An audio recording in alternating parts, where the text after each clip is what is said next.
Please be seated.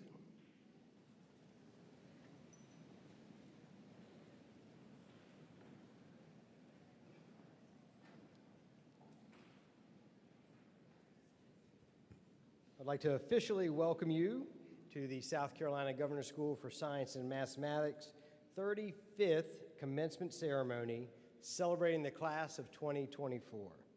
We welcome all of our family and friends and those watching online. I want to have some special welcomes before we do get started. Our Board of Trustee members that are present, Mr. Bob Brown, who you'll hear from a little bit, and then Dr. David Tedeschi, who is a physics professor at USC, but more importantly, the parent of 2 Governor's School graduates. We also would not be able to have all the wonderful things that we have at Governor's School without the public support of our legislators and public officials. So we have a number of them here today, and I want to recognize them, and please help me do so as well. Senator Gerald Malloy.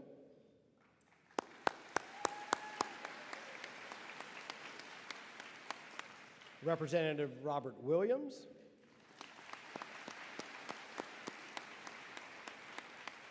And our beloved Mayor, Casey Hancock.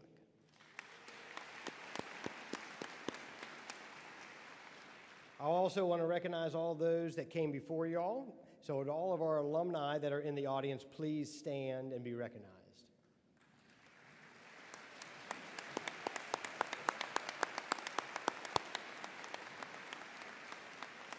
We have a large contingent of your seniors up there, so it's great to see. And you all know as well as anybody that the challenges of this year, you need to lean on yourself and each other, but you could not have gotten to where you've gotten to today without an amazing faculty and staff. So would all of our faculty and staff please stand and be recognized.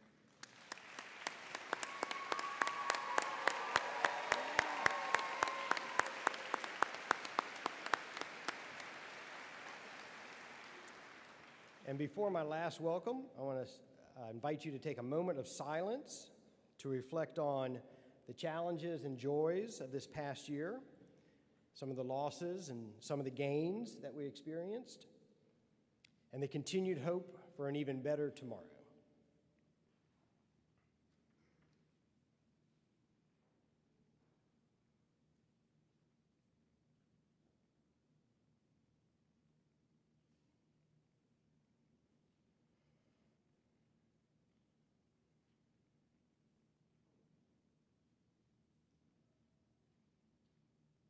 Thank you. And our final welcome goes to our most important people here, which is the class of 2024. Congratulations. It is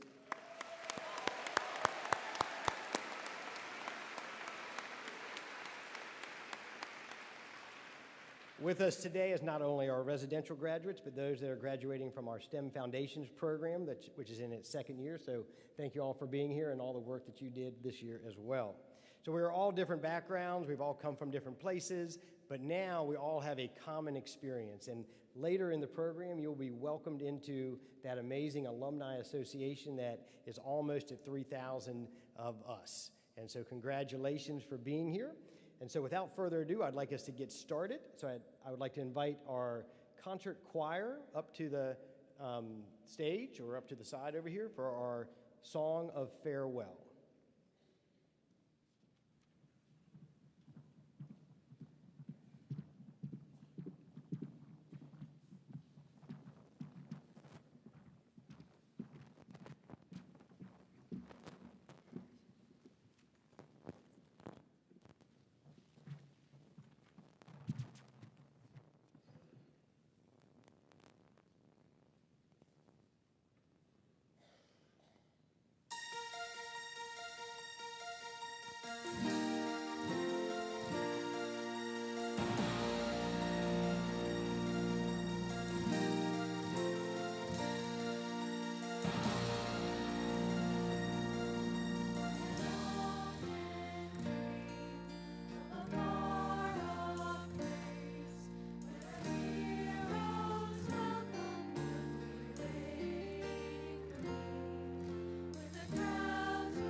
talent of our students always amazes me, and I'm glad you're here where you belong.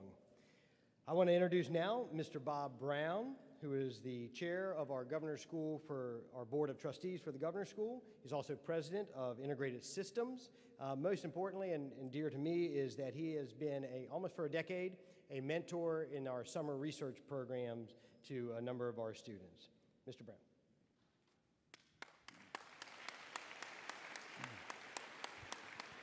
Thank you, Danny, and congratulations to the class of 2024. My job here today is fairly easy. It's to introduce one of our own from the class of 2004. Dr.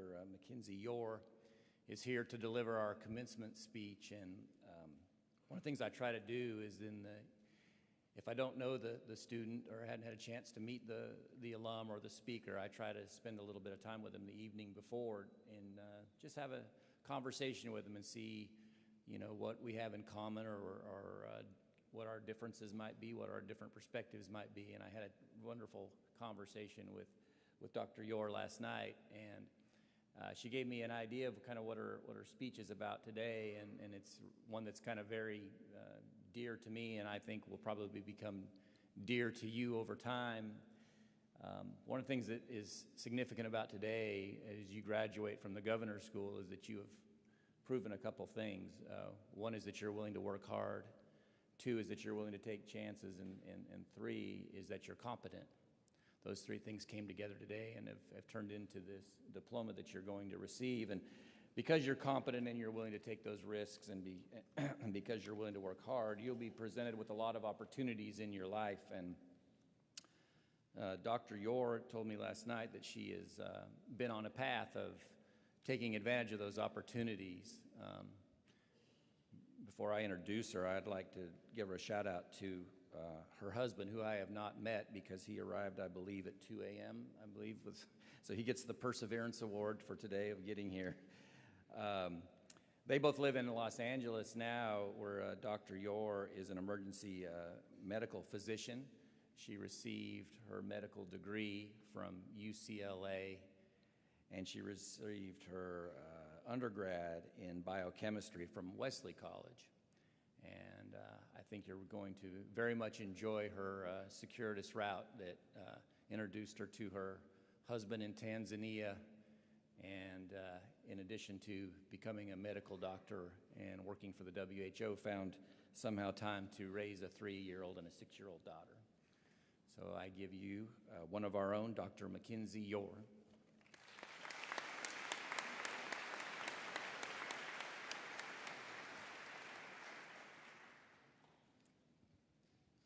Thank you for this kind introduction, Bob.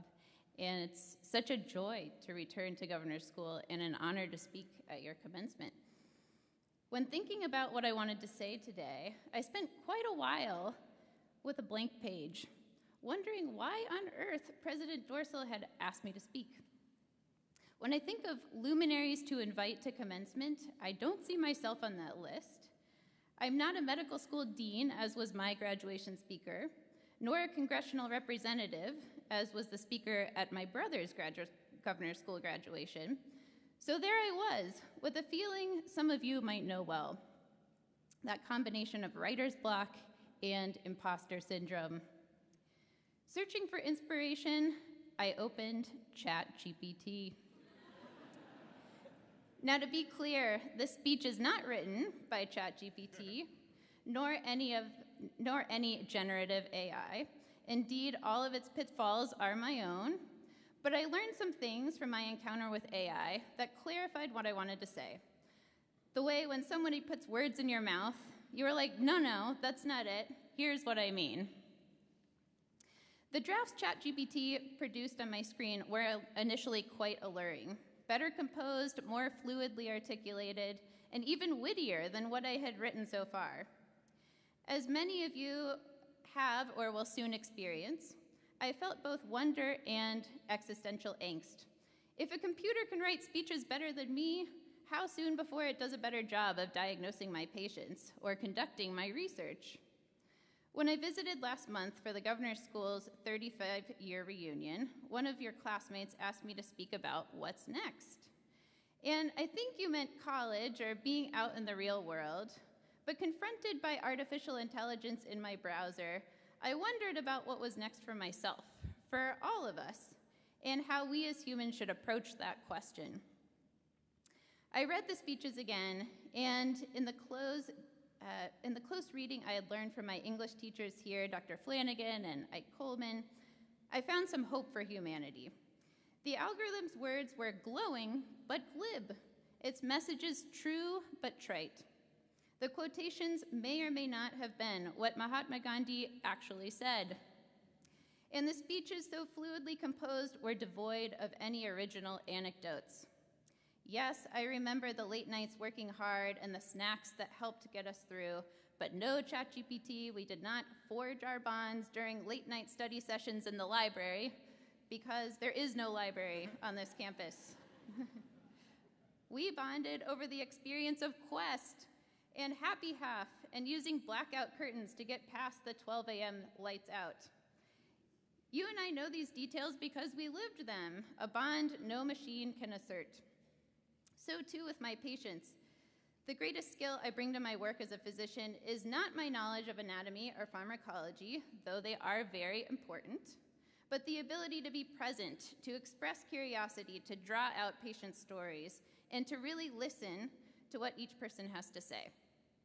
In an age where medicine is often critiqued as too algorithmic, our purpose as people is becoming increasingly clear: to connect, to listen, to apply our knowledge to the particulars of the person and the situation, and to rapidly course correct when our first solution does not appear to be the right one.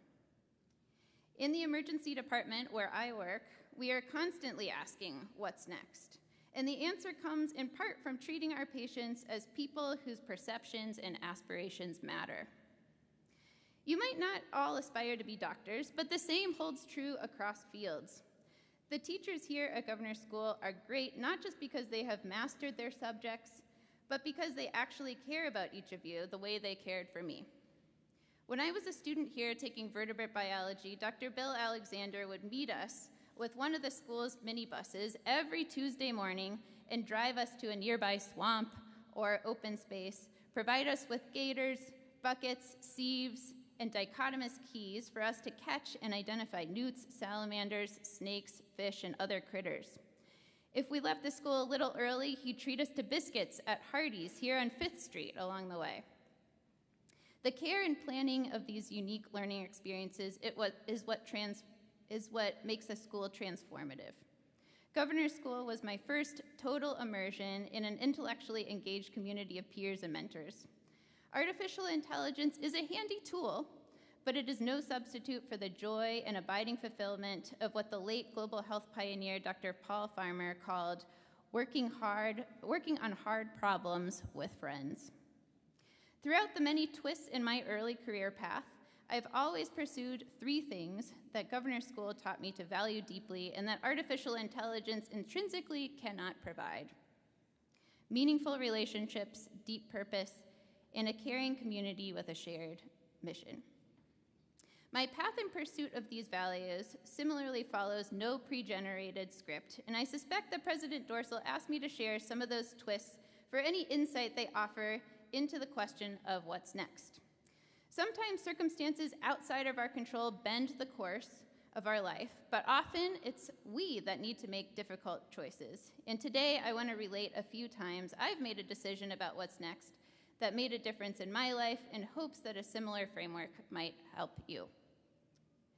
The first twist came not too long after I graduated from Governor's School. I suspect you're all looking forward to going off to college next year and excited about the places you have chosen to attend. That's how I felt too. Well, after my first year, I transferred to a different college in a different state. Realizing I needed something different, in my case, opportunities for clinical research at a major hospital, not only provided the experiences I needed for my professional growth, but also gave me insight into the sort of problems I hope to pursue. The second fork in the road came as I was finishing college. Many of my classmates were going on to prestigious jobs in fancy graduate schools, and I had an opportunity to join a research organization in New York City where I'd always dreamed of living. But I had also pursued and was offered an alternative path, the Watson Fellowship, which is essentially an agreement to leave the United States and not come back for a year in order to carry out a meaningful project of one's own design. I had friends going to New York, and I was drawn to the comfort and financial security, the prestige of professional life in the big city, whereas the Watson presented so much uncertainty. I had never been outside the United States. I didn't speak the language used in many of the places I had proposed to go, and I didn't know if I was capable of navigating different countries and cultures, managing my own project, and being away from home for so long. So what would it be? The Big Apple or the big unknown? I returned to the question of purpose. My volunteer experiences in college helped taught me that early diagnosis and treatment of specific congenital anomalies like cleft palate and spina bifida could make a huge difference in people's lives.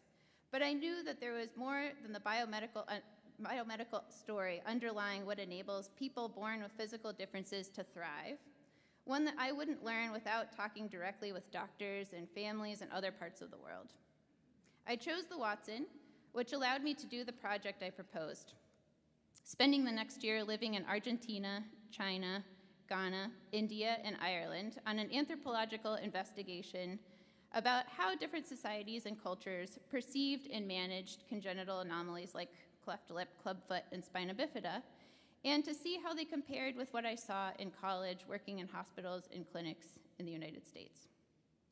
Once I had decided on the fellowship, I spent the last couple months of college putting plans in place to operationalize my vision for the project. Naturally, I started with an online search. For example, clubfoot in China. But rather than compile a research report, I started emailing the authors of relevant published papers, letting them know about my project and asking for contacts I could meet when I arrived.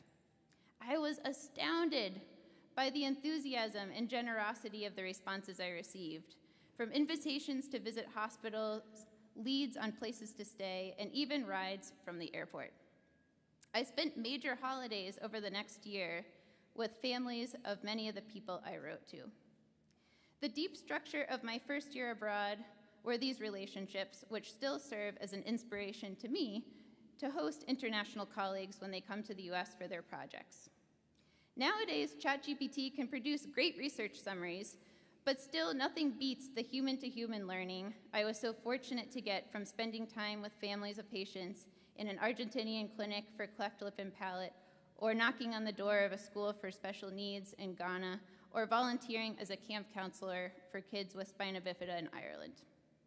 By talking and spending time with physicians, patients, and families in different parts of the world, I got a taste for the field of global health, which went from something I knew little about in college to an integral part of my career.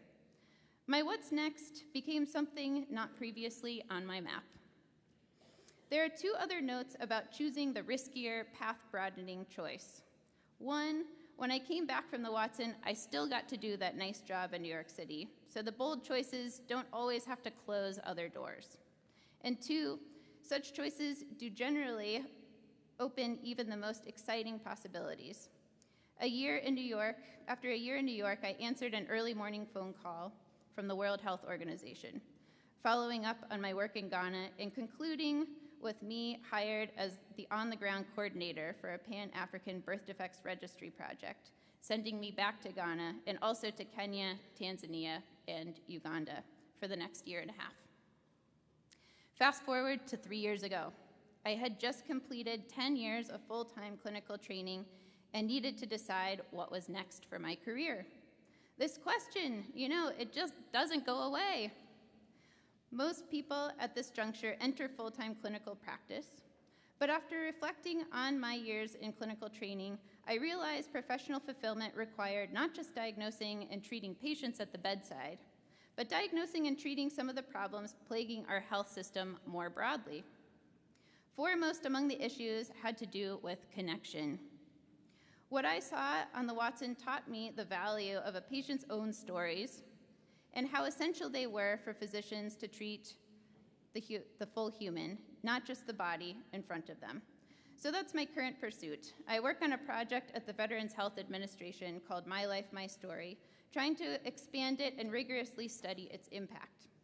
In addition to people's medical histories, vital signs, and lab values, the sort of information one might feed into an algorithm, we integrate into the medical record a life history of the patient in their own words, so that their care teams know not just their physiology, but their prior experiences and hopes for the future.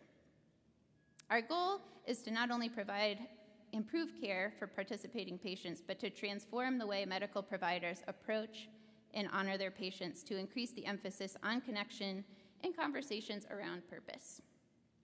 As Sir William Osler, one of the grandfathers of modern medicine, said, "Ask not what disease the person has, but what person has the disease." A cornerstone of treating humans must be recognizing their humanity. So of course, that means I can't say for all of you what exactly is next, but what I can do is celebrate that question and encourage you to keep asking it every month, deeply, sincerely, and not only integrating all of your current experiences, but with the openness of mind to change your course, depending on what you think is most important.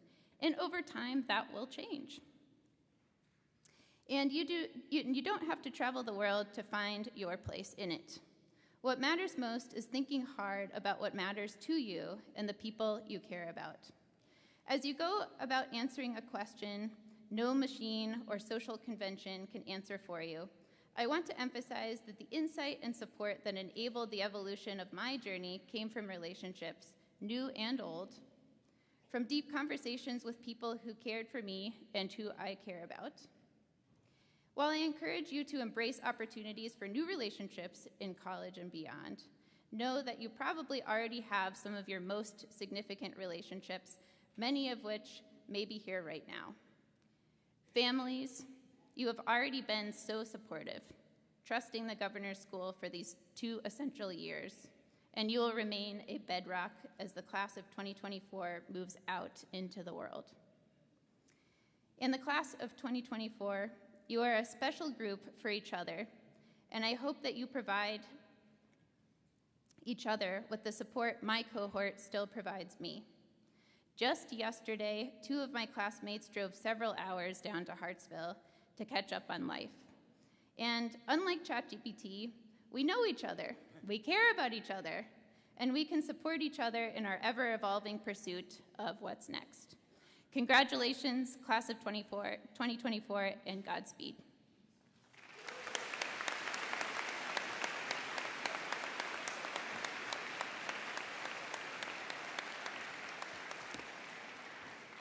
Thank you so much, Dr. Yorn. Just, that first year out of college, that's 4 years away for y'all.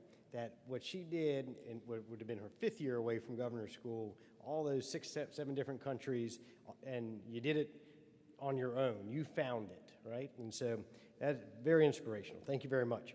Now we have the great pleasure of having one of your classmates come up and address you. So I would like to invite to the stage Adelaide Rogers, who will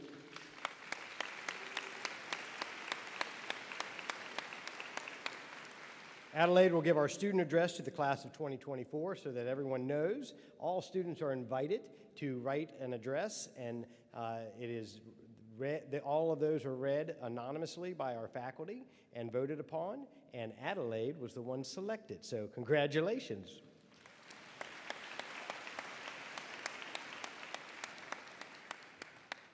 Thank you so much for this honor. Before I begin, I'd like to present Dr. Yor, on behalf of our class, a signed yearbook from all of us.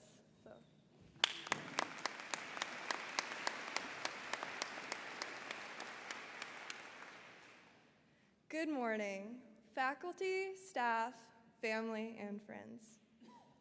On this special day, I get to stand before some of the brightest, most hardworking people I've had the pleasure of knowing. I get the outstanding honor to recognize their dedication and determination for these past 2 memorable years. Let's hear it for GSSM's class of 2024.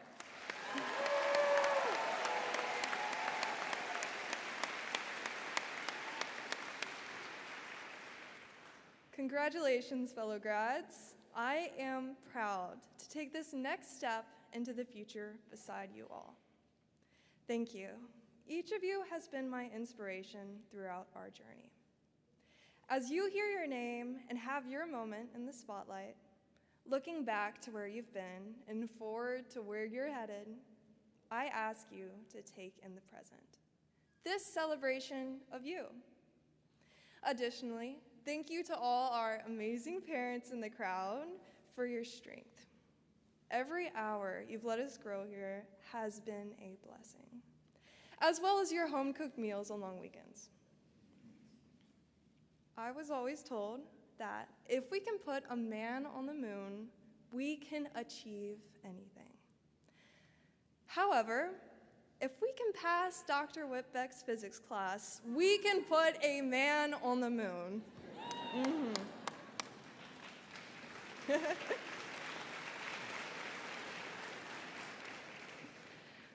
Throughout each lab and class, I've learned something to treasure above all. You will go to great lengths to find the things you love, and you will go even further to understand them. To give you an idea of this, I'd like to admit something a little nerdy. When I first came to GSSM for a preview day, my tour guide took us inside the engineering lab. Now, with just a peek into its messy and marvelous splendor, stripped wires scattered about like thrown confetti, whirring wheels and creations beyond my imagination, I was moved to a joyful tear or two for what was to come. A few circuit wiring and SolidWorks projects later, some of those joyful tears turned into tears of frustration. But I never gave up.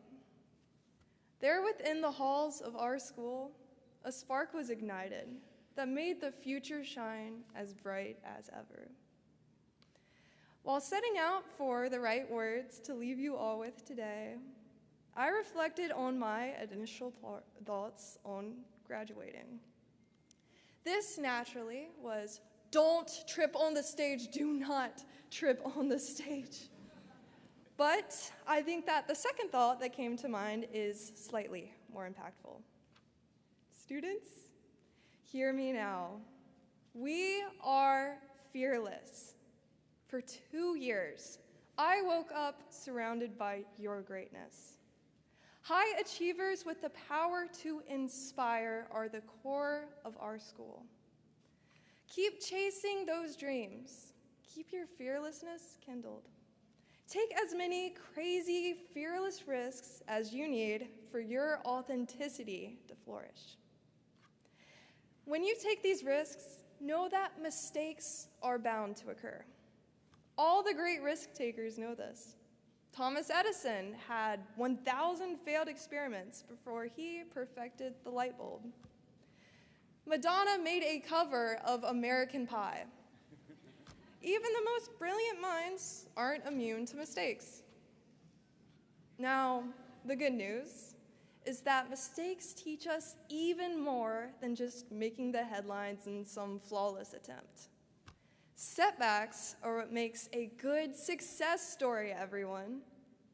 As trailblazers of our paths to come, it is our duty to take these risks. The fun ones, the reckless ones, the ones that go to extremes others refuse to go to, in the means of our success. While braving the next challenges on your adventures in college and beyond, enjoy it and make some new memories. Ferris Bueller said it best, life moves pretty fast. If you don't stop and look around once in a while, you can miss it.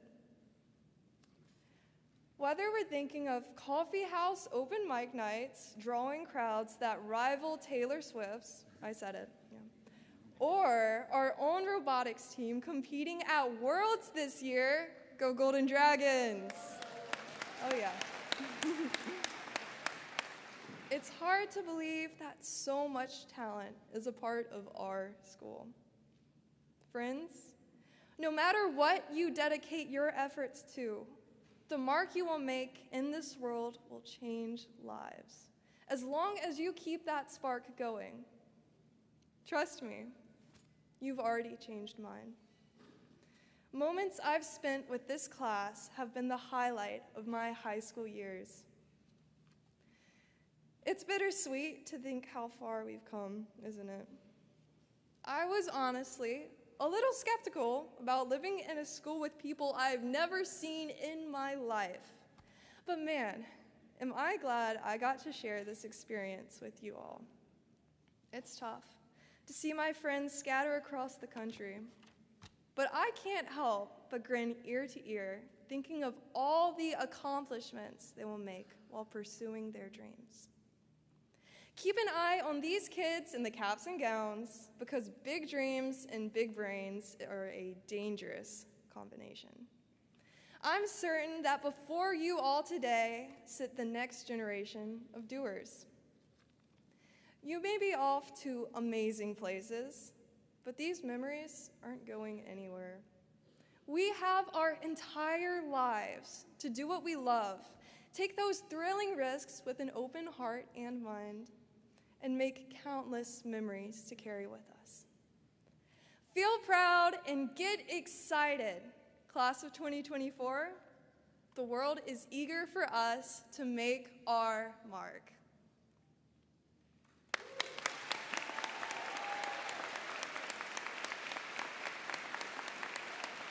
Thank you.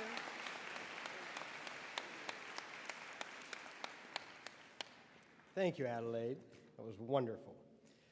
I'd like now to recognize Dr. Matt Martin, Dean of Curriculum and Instruction. Will the candidates please stand?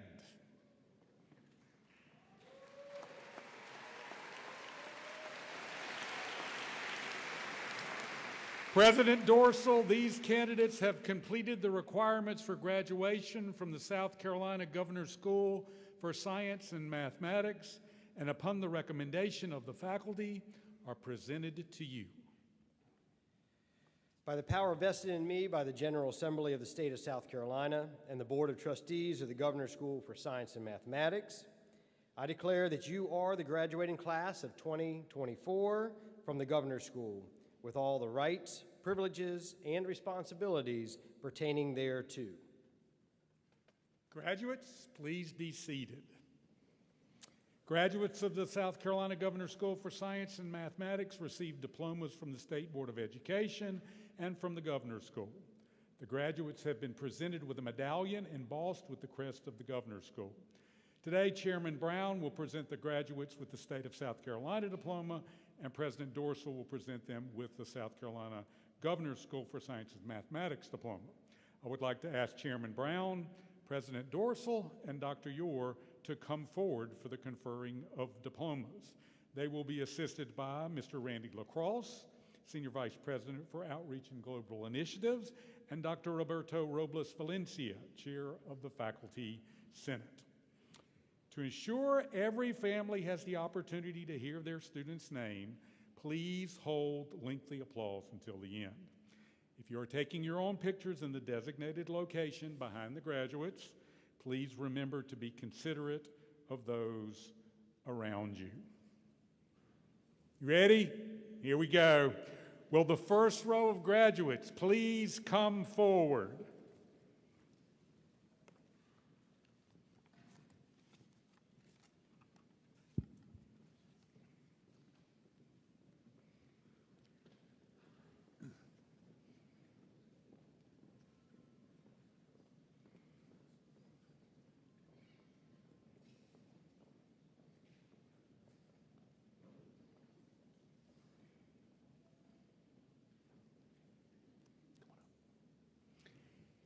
Aiden Paul Arrowwood, attending Clemson University.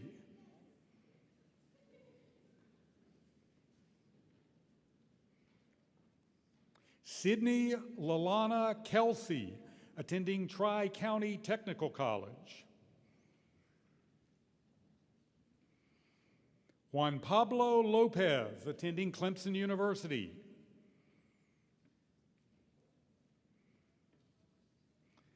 Gabriel Mauricio Ceituno Gonzalez, attending Francis Marion University. Sahil Agarwal, attending Clemson University. Nadia Amira Ahmed, attending Clemson University. Phoebe Ethel Anagnos, attending the University of Pennsylvania. Erin Christina Anderson, attending Clemson University.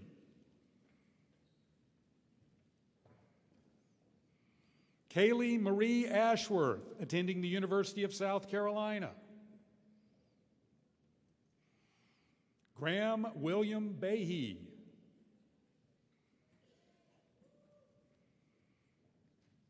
Mary Sutherland Blakeney, attending Louisiana State University. Rajguru Bubalan, attending The Ohio State University. Bailey James Boucher, attending Clemson University. Clay Ellis Brock, attending the College of Charleston.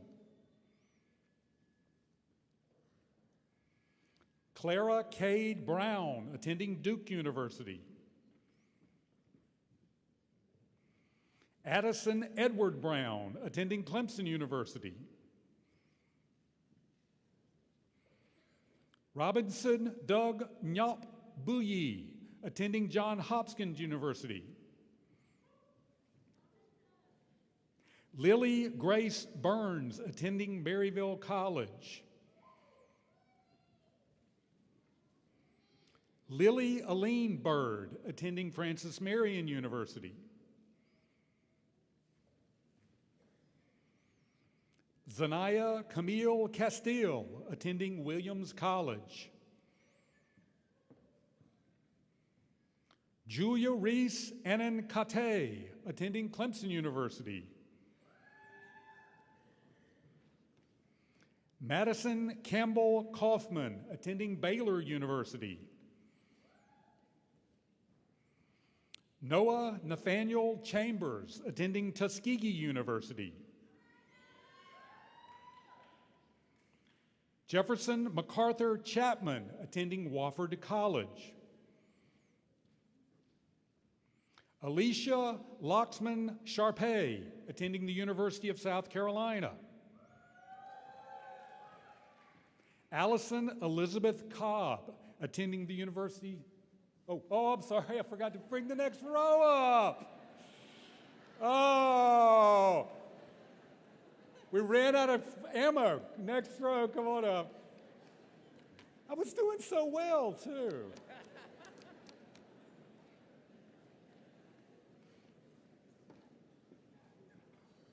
Thanks for not coming without being told to, so that was the right thing.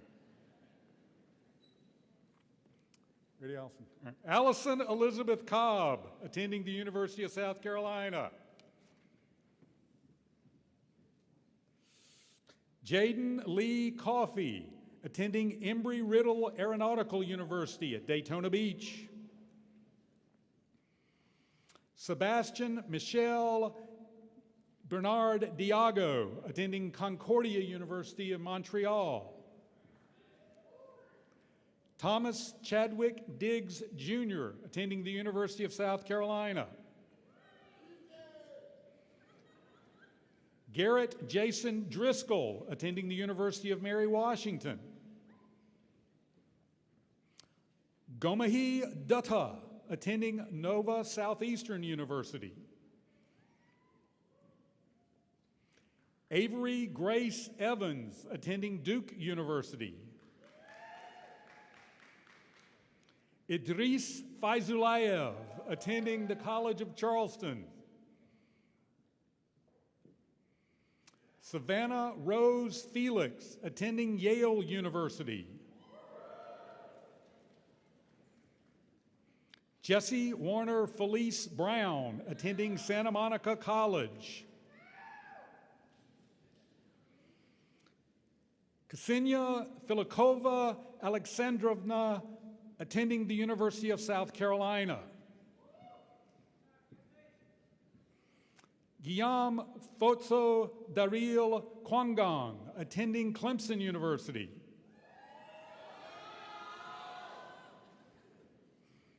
Lucas Alejo Garcia, attending Clemson University.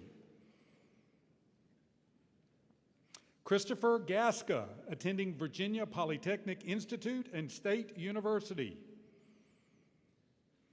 Juliet Claudette Gaspari, attending the University of South Carolina. Sarah Catherine Geis, attending Wofford College.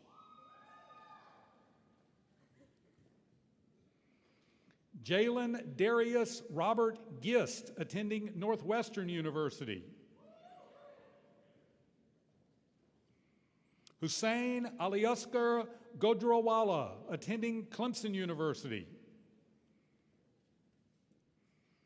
Amber Michelle Goff, attending Clemson University.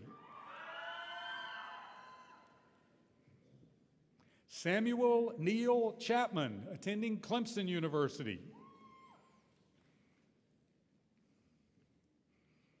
Alana Marie Gray, attending Clemson University.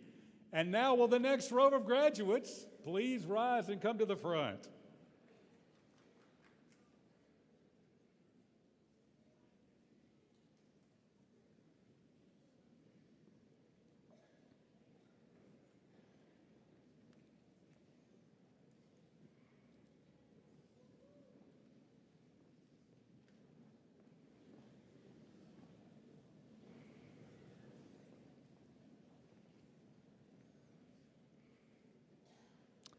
Dahlia Marie Griffin, attending Smith College.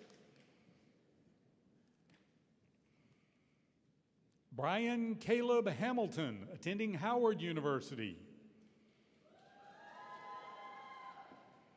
April Margaret Harbison, attending the University of South Carolina. Joseph Aaron Hardy, attending the University of South Carolina. Hayden Nicholas Herr, attending the University of South Carolina.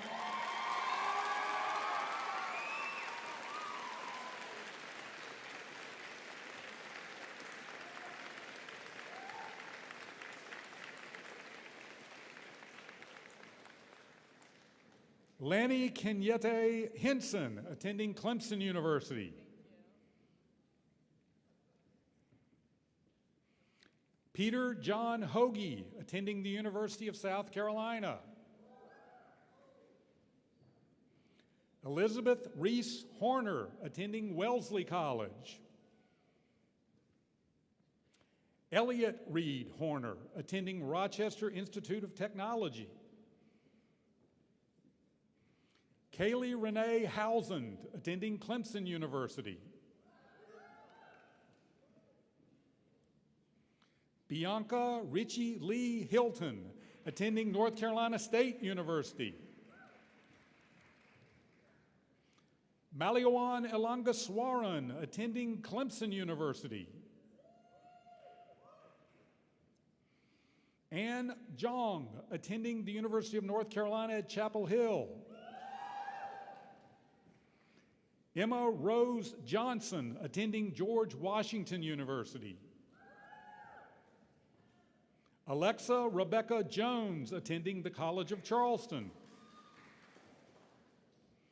Cameron Soraya Kennedy, attending Clemson University.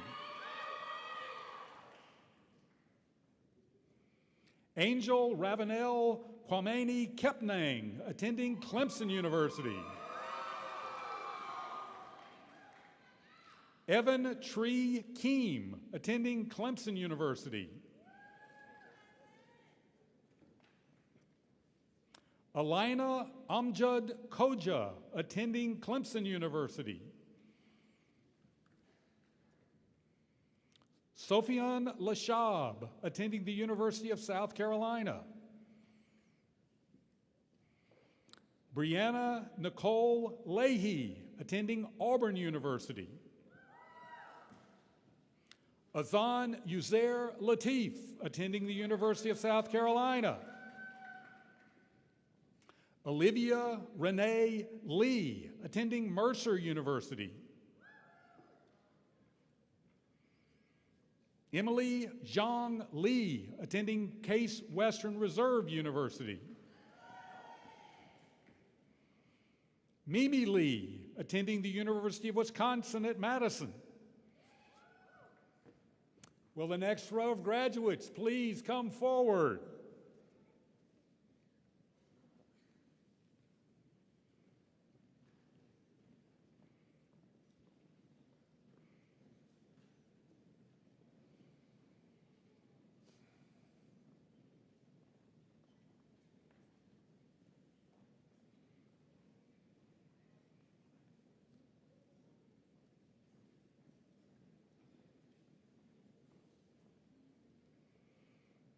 Ashley Leon, attending Northeastern University. Jacob Alexander Likens, attending Olin College of Engineering. Helen Lynn, attending the University of South Carolina. Ryan Lynn, attending New York University. Artensi Lashley Lynn, attending the University of South Carolina. Maya LaKayla Mack, attending Clemson University.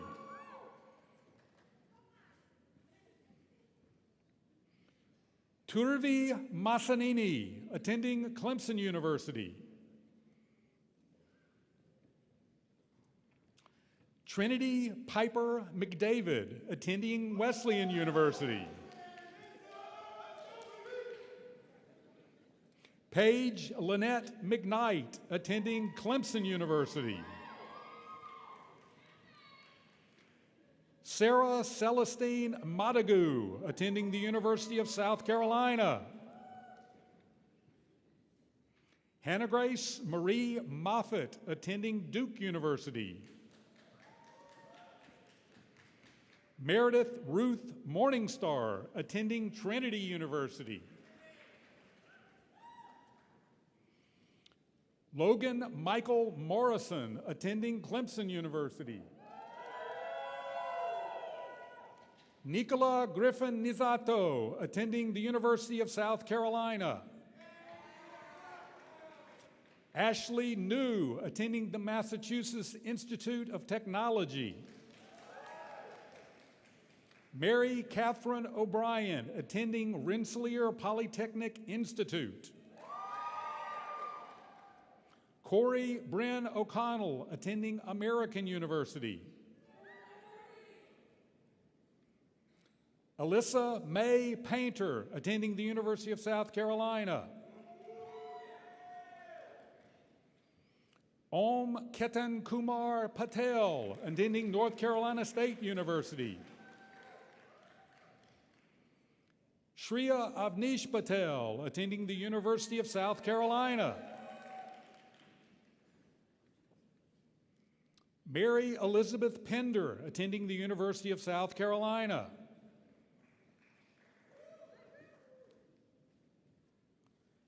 Anna Huyen Nhi Fan, attending the University of South Carolina.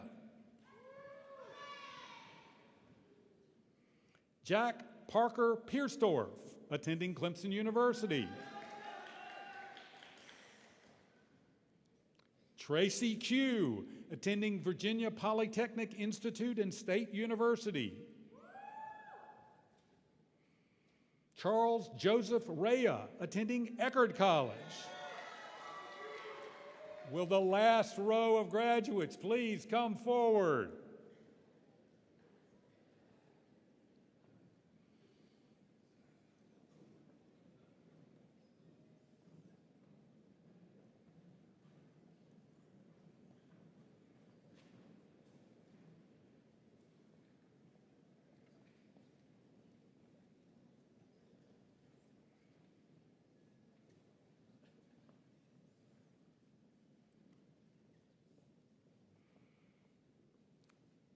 Adelaide Jane Rogers, attending Clemson University. Christopher Elijah Ross, attending Clemson University. Rohan Sarkar, attending Boston University. Ryan Michael Seekings, attending Clemson University.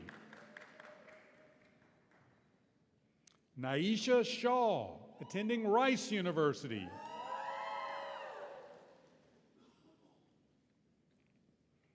Brianna Chrisandre Sherwood, attending the University of South Carolina. Robert Louis Stevenson III, attending Clemson University. Ava Blair Strickland, attending Wofford College. Marion Makoto Sturkey, attending the University of South Carolina. Ella Elise Mulianido Suarez, attending the University of South Carolina. James Whitmire Suber Jr., attending the University of South Carolina. Keely Kit Summers, attending Clemson University. Aditya Sai Krishna Thota, attending Clemson University. Brian James Turner, attending Clemson University. Ramakrishna Siva Sai Saravan Vishnabodla, attending the University of South Carolina. Sophia Vulgaris, attending Clemson University. Rohit Reddy Vumadi, attending Clemson University. Ruthri Kamal Vias, attending the University of South Carolina. James Heiser Welfare, attending Davidson College. Ella Ayana Williams, attending Winthrop University. Jack Winglam Yao Larman, attending the University of South Carolina. Ni Yuan, attending Dartmouth College.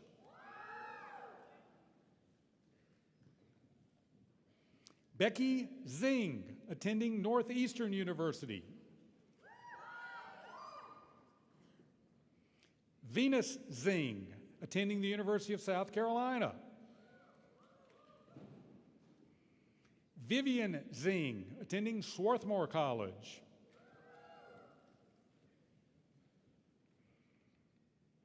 Goli Zong, attending the University of South Carolina.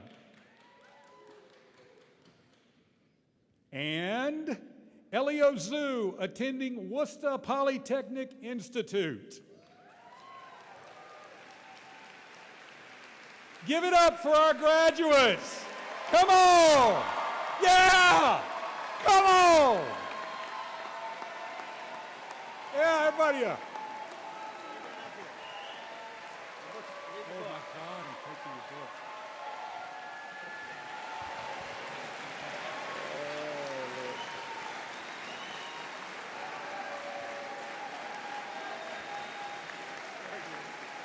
Sorry.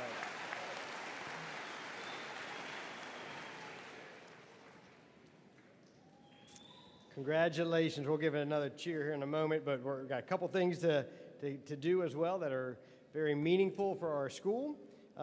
We give one award at graduation. It's called the President's Cup. It's any award, as you know, when you have a massive amount of talent, is really hard to select. And so this year is no different than any other year. And so we always ask for nominations and thoughts from faculty, staff on who should receive this award, and then I have the illustrious job of selecting one. I'd like to give everybody one. But teachers write about this person that they are an exceptionally compassionate and kind student, both with their fellow students and faculty and staff. Their dedication to the advanced interdisciplinary subjects is exceptional. They are in the top of all of my students I've ever taught. They usually understand a concept after seeing it once, And if they didn't get it, then they ask questions and work to get it the next time they see it. They have taken all my elective classes and are an excellent student. Their work ethic is impeccable, and their love for biology is seen through their commitment to my classes. I am fortunate to have known this student. They are a go-getter and joyfully take advantage of any opportunity available to them. One small example is they are the only student in my physics class who completed every extra credit assignment, even when they didn't need to, even though physics wasn't even their favorite subject. They were a pleasure to have in class. They were respectful and work well with everyone in class. And finally, a staff member writes that they exhibit leadership, maturity, character, and service to others. They take on challenges and display respect, kindness, positivity for the betterment of the whole student body. They are committed to providing the best experience possible with all the students they work with. In short, this year's recipient embodies the best of what it means to be a Govey. The recipient of the GSSM's President's Cup for 2024 is Naisha Shaw.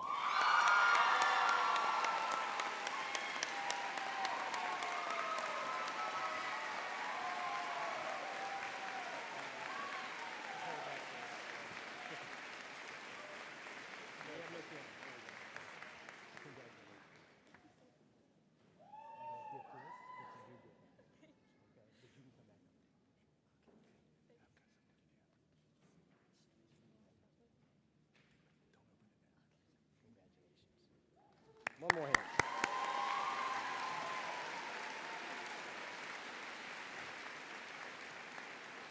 I'd like to invite Bridget Chapman, class of 1994, to the podium to give the welcome to the GSSM Alumni Association.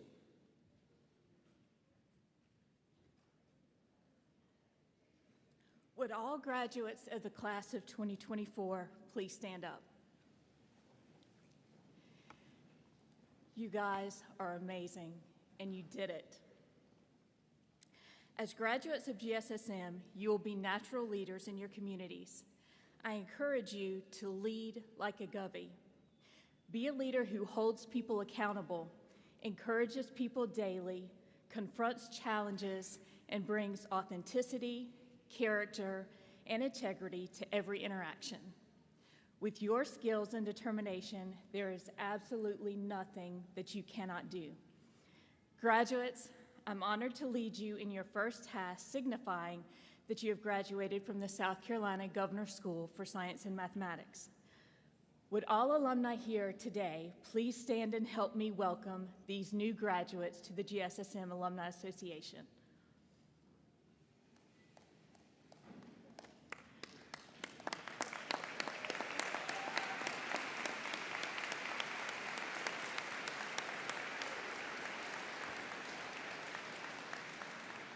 Graduates of the class of 2024, please move your tassel from the right side of your cap to the left.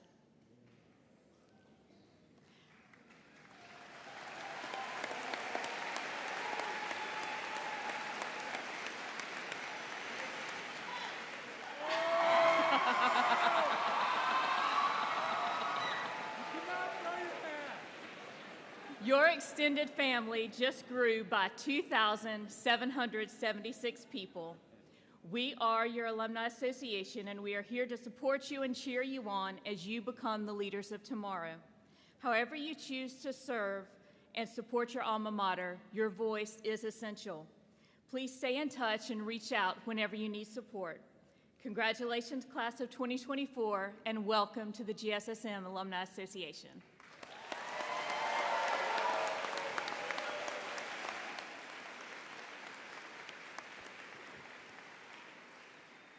So that was, y'all took Adelaide's advice in taking a risk. That was a risk right there, because you could have poked your eye out. Will the graduates please turn around and get the more applause. Face your family and friends. Get up.